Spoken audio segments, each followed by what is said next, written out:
এটা কি চলছে? এটা হচ্ছে রাতের ডিনার চলছে এখন, অ্যানিভার্সারি বলে আজকে রাতে আছে ডিনারে এগ প্রন রাইস, তার সাথে হচ্ছে চিলি ফিশ সস আছে এক্সট্রা। খেয়ে দেখা যাক কেমন হয়েছে।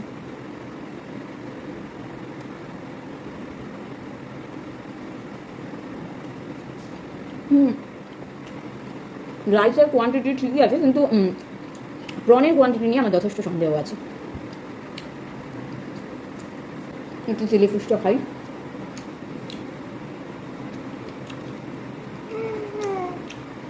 ফিশটা খেলে বলতে পারবো ফিশের কোয়ালিটিটা কেমন।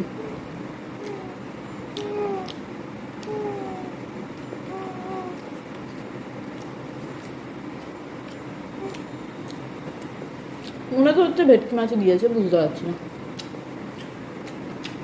রাইসটা ভালোই হয়েছে। আমি ভেবেছিলাম এগ প্রন রাইস মানে ঝুড়ি ঝুড়ি প্রন দেবে, সে তো না। ওভারঅল ভালো।